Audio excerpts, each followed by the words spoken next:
नमस्कार मित्रांनो, तुमचं स्वागत आहे परत एकदा आपल्या ट्रेडिंग नॉलेज अँड सायकोलॉजी या यूट्यूब चॅनलमध्ये. ओके, आज जर निफ्टीमध्ये काय झालं आता ते पाहूया आपण, पण त्या जरा प्राइस ॲक्शन शिकूया. काय म्हणते प्राइस ॲक्शन? ठीक आहे, बघा आता आपण काय करूया की सुरुवातीला पहिल्यांदा सपोर्ट रेजिस्टन्स ड्रॉ करून घेऊया, कारण की सपोर्ट रेजिस्टन्स ड्रॉ केल्याशिवाय तुम्हाला इथं ट्रेड करता येणार नाही. त्यासाठी आपण पहिले बेसिक व्हिडिओज आणले होते की सपोर्ट रेजिस्टन्स ड्रॉ कसं करायचं. बघा इथं मला दिसतंय प्रिव्हियस साईडचा सपोर्ट दिसतंय.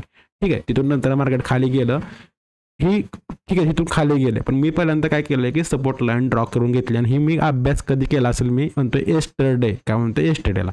ओके, आता आपण इथं प्राइस ॲक्शन शिकूया. काय म्हणतोय प्राइस ॲक्शन? आपल्याला सकाळी 9:15 कळतं किंवा 9:08 आपल्याला समजतं की मार्केट काय होणार आहे. ओके, गॅप अप ओपन होतं हे आपल्याला समजतं. गॅप अप ओपन होतं ह्याचा अर्थ असा आहे की ज्यांनी येस्टरडेला जे काय केलं की होल्ड ठेवून गेले आहेत, होल्ड, त्यांना ऑलरेडी काय होते की थोडा आता त्यांचं प्रॉफिट काय झालं, स्वॅप आउट झालेलं असं दिसतंय. ठीक आहे, म्हणून आपल्याला ही सुरुवातीला ही दिसते का, ही कॅन्डल बघा, ही कॅन्डल बघा, ही कॅन्डल, प्रत्येक कुठली मी कॅन्डल बघा, त्यामध्ये कन्फ्युजन. होलाटाईलचा अर्थ काय असतं सांगतो मला. होलाटाईल पहिल्यांदा, ठीक आहे, इथं जरा ही पहिली कॅन्डल, दुसरी कॅन्डल, तिसरी कॅन्डल, ही होलाटाईल आहे. होलाटाईलचा अर्थ असतो की मार्केटमध्ये कन्फ्युजन आहे. काय म्हणतोय कन्फ्युजन आहे, म्हणजे अजून डिसाईड नाही झालं की बायर किंवा सेलर कोण जिंकलेला आहे. ठीक आहे, हे आपल्याला समजतं इथं. तर प्राइस ॲक्शनमध्ये काय कळतं आपल्याला बघा. प्राइस ॲक्शनवर आपण बोलतोय ना, प्राइस ॲक्शनमध्ये मार्केटमध्ये दिसतंय काय आपल्याला इथं बघा. पहिल्यांदा मार्केट काय करतं, वर जातंय, परत खाली येते, परत रिस्पेक्ट देते. तर प्रिव्हियस जो लो आहे ना, ह्याला रिस्पेक्ट देतोय, तिथून परत वर, हे आपल्याला ह्याला प्राइस ॲक्शन म्हणतात. परत एकदा वर, म्हणजे हे एका रेंजमध्ये फिरते. काय म्हणते, एका रेंजमध्ये. पण नंतरच्या वेळी आपल्याला कुठे दिसते बाबा की ही कॅन्डल ब्रेकआउट झाले. काय म्हणते, ब्रेकआउट झाले. प्राइस ॲक्शन प्लस ब्रेकआउट होणं गरजेचं आहे. काय म्हणते, प्राइस ॲक्शन प्लस ब्रेकआउट. ही ब्रेकआउट झाल्यानंतर मार्केट इथून वर गेलेलं आपल्याला पाहायला मिळतं. आता हे तुम्हाला प्राइस ॲक्शन शिकवलं काय असतं म्हणजे. ओके, आता आपण जरा थोडंसं आज झाले काय त्यावर बघूया. बघा, आपण प्राइस ॲक्शन आणि ब्रेकआउट कसं ते चेक केलं. आता आपल्याला दिसतंय काय बघा, इथून जर ह्यात चांगली मुवमेंट जर कॅप्चर करायची असेल ना, तर ती मी म्हणेल ही काय म्हणतं, ही मुवमेंट कॅप्चर करण्यासाठी तुम्हाला हा सपोर्ट ड्रॉ करता आला पाहिजे होता. काय म्हणतंय, सपोर्ट ड्रॉ करता आला पाहिजे. जर तुम्ही सपोर्ट ड्रॉ केला, फक्त तुम्हाला एकच अप्लाय करायचं होतं, ती म्हणजे रिस्क. काय म्हणतंय, एकच अप्लाय करायचं होतं, ते म्हणजे risk apply with your setup. काय म्हणते, विथ युअर सेटअप. आता इथं सेटअप कोणता होतोय ते पण आपण जरा चेक करूया. बघा, जर तुम्हाला इथं जर सेटअप जर पाहायचा असेल कोणता होतोय, तर तुम्हाला त्यासाठी काय करावं लागतं बघा, की आता हे प्राइस ॲक्शन किंवा तुम्हाला हे कॅन्डलचं नॉलेज असलं पाहिजे. तर तुम्हाला हे कॅन्डलचं नॉलेज असेल तर तुम्ही डायरेक्ट एंट्री घेऊ शकता. ओके, पण तुम्हाला एक सिंपल भाषेमध्ये सांगतो की इथं ह्या कॅन्डलचा अर्थ काय असतो. ह्या दोन कॅन्डलचा बघा, ह्या दोन कॅन्डलचा अर्थ असतो की लोवर पहिल्यांदा हाय केलं मार्केटनं, त्यानंतर मार्केट काय करतं की एक लो तयार करतं, आणि परत जे हाय आहे ना ते ब्रेक करू शकत नाही. काय म्हणते, ब्रेक करू शकत नाही. त्यानं जे प्रिव्हियस लो तयार केला, आपण त्याचं नावं देऊया जरा, हे हाय लो, आणि हे लो काय करतं, ब्रेक करतं आणि हे ट्रेड करतं. ह्याचा अर्थ काय आहे, ह्याचा मिनिंग काय होतो, ह्याचा मिनिंग होतो की सेलर किंवा आपण इथला म्हणूया की बायर वीक झालेत. काय म्हणतोय, बायर वीक झालेत, आणि सेलरनं काय केलं की पोझिशन स्ट्रॉंग केले त्यांचे. काय होते, पोझिशन स्ट्रॉंग केले हे आपल्याला समजतं. आता फक्त एंट्री घ्यायची. आता काय म्हणते, मी एंट्री घेतोय.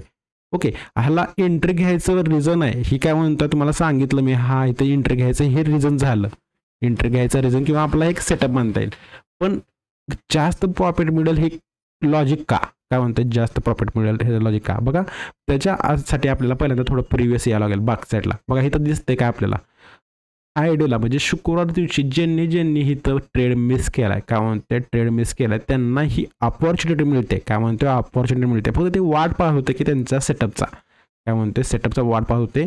ऑलरेडी मार्केट त्या साईडला आले. बघा, कधी पण लक्षात ठेवा, जेव्हा मार्केट काय करतं की एकदा ते ब्रेकआउट होते, ट्रेंड निगेटिव्ह आहे, ठीक आहे, ट्रेंड निगेटिव्ह आहे, आणि ते ब्रेकडाऊन होऊन डाऊन साईडला येते, आणि फर्स्ट साईडला come at to breakout line. आता बघा, ही ऑलरेडी जी ब्रेकडाऊन झालेली लाईन आहे ना, तर मार्केट परत येते. म्हणजे पहिल्यांदा काय केलं मार्केटनं, ते ब्रेकडाऊन केलंय, तिथून नंतर काय झालं की कुठं आलेलं आहे मार्केट, जिथून ब्रेकआउट झालं त्या ठिकाणी आले. म्हणजे ज्यांनी इथं मिस केलेलं असतं, आता बघा ही मिस केले, काय म्हणतो, तर समजा कोणी मिस केला असेल, एवढी बिग मुवमेंट मिस केली, त्यांनी फक्त प्राइस ॲक्शन वॉच करून मार्केटमध्ये सेल केलेलं आहे, आणि हे आपल्याला मुवमेंट पाहायला मिळते.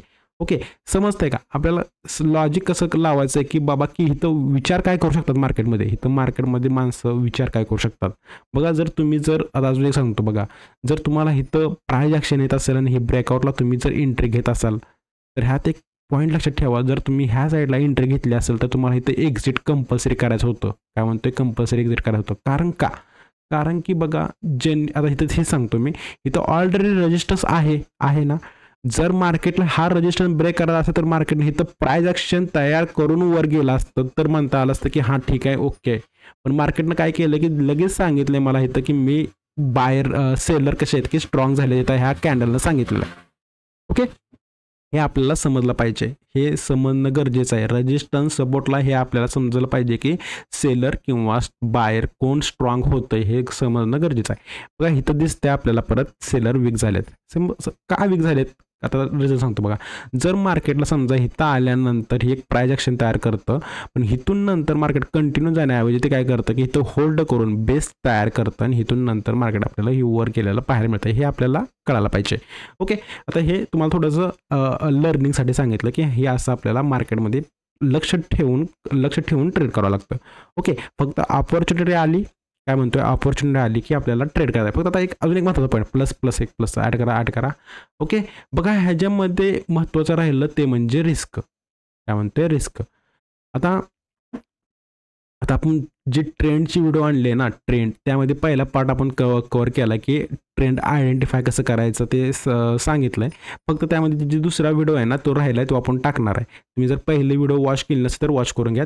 त्यातला पॉईंट सांगतो बघा. जेव्हा आपण ट्रेंडसोबत असतो ना, ट्रेंडसोबत त्यावेळी कमीत कमी मिनिमम 1:2 टार्गेट ठेवायचं. काय म्हणतो, 1:2 टार्गेट ठेवायचं जेव्हा आपण ट्रेंडसोबत असतो. आणि प्लस आपल्याला ट्रेलिंग करायचे. काय म्हणते, ट्रेलिंग करायचे. ओके, हे आपण सांगणार आहे तरी तुम्हाला मी सांगितलं थोडं शॉर्टकटमध्ये. ओके, आणि जर तुम्ही व्हिडिओ पाहिली नसेल ट्रेंडची तर ती बेसिक ट्रेंडची व्हिडिओ पाहून घ्या. ओके, आता काय करूया की इथं रिस्कवर जरा थोडं मी बोलतो बघा. रिस्क मी काय म्हणतोय, जर मी समजा मी लॉजिक लावतोय की प्रिव्हियस डेला फ्रायडेला ज्यांनी तर सेलिंग केलं करू शकले नाहीत ते आता इथं ऑपॉर्च्युनिटी फाइंड करत असतात की मला फक्त एक सेलिंगचा सेटअप पाहिजे इथं, आणि ते सेलिंगचा सेटअप त्यांना झालेलं दिसतोय आणि तिथून नंतर मार्केट डाऊन साईडला पण येणार आहे. पण रिस्क काय, कारण की इथून अपोजिट पण जाऊ शकतो मार्केट. महत्त्वाचं आहे ना हे, म्हणजे असं पण होऊ शकतं ना की बाबा की हां इथे कॅन्डल जर मला दाखवते पण इथून रिटर्न पण जाऊ शकतं. त्यासाठी बघा, जर तुमचा सेटअप फॉर्म झाल्यानंतर जर तुम्हाला दिसते सेटअप फॉर्म झाला आहे तर तेव्हा आपला SL माहीत पाहिजे आपल्याला काय आहे. ठीक आहे, आता मला दिसतंय तर 23,873ला मार्केटने काय केले की प्राइस ॲक्शन तयार केले. मग माझा SL काय असणार, 23,900. ह्या कॅन्डलच्या वर माझा इथं कुठंतरी SL असेल, कारण की इथून मार्केट डाऊन तयार आलेलं आहे. म्हणजे मी काय म्हणेल की 50 पॉईंटचा माझा SL आहे, वरच्या साईडला 50 पॉईंटचा SL आहे. इथून मी काय म्हणतो की ट्रेंडसोबत आहे, ट्रेलिंग करेल, 1:2 तर घेईल कारण की ट्रेंडसोबत आहे. ओके, आता हे कसं होतं माहिती आहे का, ट्रेंडच्या व्हिडिओमधलं हे मिसिंग पार्ट आहे आपला, ते आपण सांगणारच आहे. बघा इथून मी काय आहे की ट्रेंडसोबत आहे, 1:2 प्लस ट्रेलिंग करणार आहे. मग इथून जर तुम्ही ट्रेलिंग केलं असतं किंवा 1:2 केलं असतं तर तुम्हाला कमीत कमी 150 पॉईंट जर तुम्हाला कॅप्चर करता आले असते. काय म्हणतो, कॅप्चर करता आले असते. ओके, आणि रिस्क काय होती, फक्त 50 पॉईंटची रिस्क होते. आता काय करूया की उद्यासाठी ॲनालिसिस करूया. बघा उद्यासाठी ॲनालिसिस करण्यासाठी आपण पहिल्यांदा ह्याला काय करूया की जो चार्ट आहे त्याला डेलीवर शिफ्ट करूया. ओके, जेव्हा डेलीमध्ये शिफ्ट केला ना चार्ट तेव्हा आपल्याला एक दिसतं की एक पॉज कॅन्डल तयार झाले. काय म्हणते, पॉज कॅन्डल. आणि जर तुम्हाला कॅन्डलचं नॉलेज असेल तरी आपण ह्याला म्हणू शकतो की एक काय आहे की एक हरामी कॅन्डल आहे. काय म्हणते, ते हरामी कॅन्डलचं पॅटर्न आहे, हरामी कॅन्डल आहे. ओके, आता ही बुलिश बेरिश कसं ठरवायचं बघा. जर मार्केटमध्ये इथून जर हे वर जात असेल तर ही बुलिश होऊ शकते आणि इथून जर समजा डाऊन गेला तरी बेरिश होऊ शकते. बेरिश हरामी कॅन्डल, बुलिश हरामी कॅन्डल, हे कॅन्डलचं म्हणजे नाव आहे. आता बघा आपल्याला इथं ट्रेड करताना करायचं कसं. आता ही तर कॅन्डल आपल्याला समजली काय आहे. आता ट्रेड करताना एक गोष्ट लक्षात ठेवा, उद्याच्याला मार्केट काय ओपन होतंय त्याच्यावर आपला सगळा प्लॅन असणार आहे. बघा त्यासाठी आपण परत 15 मिनिटवर चार्टवर ओपन केलेला आहे. इथं आपल्याला एक लाईन ड्रॉ करून घेऊया, कारण की इथं बेस तयार केला आहे. कारण की इथं ही बेस का म्हणतोय, कारण की इथून जर मार्केटला जायचं असतं ना तर त्यानं तर प्राइस ॲक्शन तयार केल्यानंतर हे ब्रेकडाऊन करून खाली गेलं असतं, पण त्यानं काय केलं की डिसाईड केलं की वर जायचं. म्हणजे इथं जे बायर आहेत ना ते स्ट्रॉंग झालेत. ओके, आता मग ह्याचा अर्थ असा आहे की इथं त्यांचा SL असणार आहे, सिम्पल आहे, आणि इथं वरच्या साईडला SL. आता उद्याच्या दिवशी जर समजा मार्केट फ्लॅट ओपन होत असेल, काय म्हणतोय, फ्लॅट कंडिशन काय आहे की फ्लॅट. जर मार्केट फ्लॅट ओपन होत आहे 23,750 ह्या ठिकाणी, तर मी काय करतोय की ब्रेकआउट किंवा ब्रेकडाऊन, हे ब्रेकआउट किंवा ब्रेकडाऊन झाल्याशिवाय मी एंट्री घेत नाही विथ माय रिस्क. ओके, माझं काहीतरी रिस्क असेल त्यानुसार मी एंट्री घेईल. जर हे मला दिसते ब्रेकआउट ब्रेकडाऊन होताना, तर मी काय करेल की एंट्री घेईल आणि त्या डायरेक्शनला जाईल.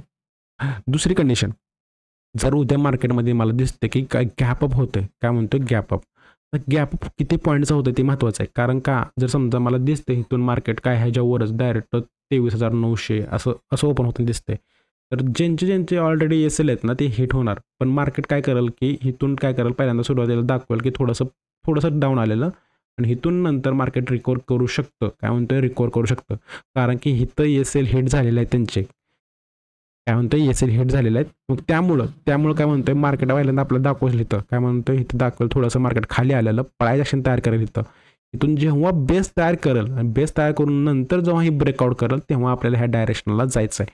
समजलं मला काय म्हणायचं, गॅपअप झालं तरी जेव्हा मार्केट खाली येईल आणि इथं बेस तयार करेल आणि ही ब्रेकआउट येईल तेव्हा वरच्या साईडला जायचं आहे. पहिला रेजिस्टन्स, आता जर आमचा इथं वरच्या साईडला ही रेजिस्टन्स मिळते 24,000, त्या साईडला, आता बघा त्या साईडला मार्केट आल्यानंतर इथं बघायचं आहे, काय म्हणतंय, बघायचं आहे की मार्केट प्राइस ॲक्शन तयार करते का डायरेक्ट ब्रेकआउट देते, हे आपल्याला वॉच करायचं आहे. ठीक आहे, जर दिसलं काय तर की बाबा की हा मार्केट काय करतं की जात नाही आहे, वरच्या साईडला जात नाही, एक्झिट करायचं. आपली जी पोझिशन इथं क्रिएट झालेली आहे ती पोझिशन आपल्याला काय करायचं, एक्झिट करायचं, कारण की हा ट्रेंड आता सध्याच्या कंडिशनला निगेटिव्ह आहे, त्यामुळे म्हणतोय. नाहीतर तुम्ही ट्रेलिंगमध्ये तुमचा एस एल देऊन एक्झिट करू शकता. ओके, आता बघा, जर हे गॅपअप झालं तर सांगितलं मी, गॅपअप झालं तर असं करायचं आहे. जर वाटलं तर म्हणजे असं म्हणतोय, काय म्हणतोय, गॅपअप झालं आणि मार्केट समजा ही करण्याऐवजी डायरेक्ट काय करतं, ह्या झोनमध्ये ट्रेड करतं, म्हणजे वर जायला तयार नसेल तर मग हे एक परत आपल्याला ह्या झोनमध्ये मार्केट आपल्याला पाहायला मिळू शकतं. ओके, आता नंतर तिसरी कंडिशन ती म्हणजे गॅपडाऊन झालं, मुद्द्याच्या मार्केटमध्ये गॅपडाऊन झालं. गॅपडाऊन होतंय कुठं ते महत्त्वाचं आहे, काय म्हणतोय, गॅपडाऊन होतं कुठं ते महत्त्वाचं आहे. जर समजा आता क्लोजिंग झाले, ह्याच्या खाली मार्केट ओपन होतं, गॅपडाऊन होत असेल, तर आपल्याला ही प्राइस ॲक्शन पाहायला मिळते. मार्केट काय करतं की प्राइस ॲक्शन, फक्त एक गोष्ट लक्षात ठेवा, गॅपडाऊन झाल्यानंतर मार्केटनं डाऊन साईडला जातंय का हे महत्त्वाचं आहे. कारण की इथं परत बघा हे सपोर्ट आपल्याला हे पाहायला मिळतात, जरा थोडेसे सपोर्ट आपल्याला पाहायला मिळतात. त्यामुळे गॅपडाऊन झाल्यानंतर थोडीशी प्राइस ॲक्शन वॉच करा. काय म्हणतोय, गॅपडाऊन झाल्यानंतर थोडीशी मला प्राइस ॲक्शन वॉच करून ट्रेड करायचं. एक पॉईंट लक्षात ठेवा इथं, कारण की डायरेक्ट मी स्वतः ट्रेड करू शकणार नाही, त्यामुळे मी ह्याच्यावर प्लॅन पण करणार नाही. मला मार्केट वॉच करून ट्रेड करावं लागेल. म्हणजे ह्याचा अर्थ काय, प्राइस ॲक्शन वॉच करेल, प्लॅन करण्यापेक्षा प्राइस ॲक्शन वॉच करेल, आणि नंतर जेव्हा कुठं तर मला दिसतंय की बाबा ब्रेकआउट ब्रेकडाऊन होतं आहे तेव्हा मी त्या साईडला जाईल. त्यामुळं गॅपडाऊन जर झालं तर फक्त मार्केटमध्ये चेक करा की नेमकं काय होतंय. ओके, आता हे झालं निफ्टीचं ॲनालिसिस. बँक निफ्टीची उद्या एक्सपायरी आहे, काय म्हणतोय, बँक निफ्टीची. ओके, बँक निफ्टीची मंथली एक्सपायरी आहे. त्यामुळं बघा, मी काय करतो, पहिल्यांदा चार्ट ओपन करूया बँक निफ्टीचा. ओके, हे बँक निफ्टीचा चार्ट आहे. इथं आपल्याला दिसतंय की हे रिमूव्ह करू जरा सगळे ड्रॉ.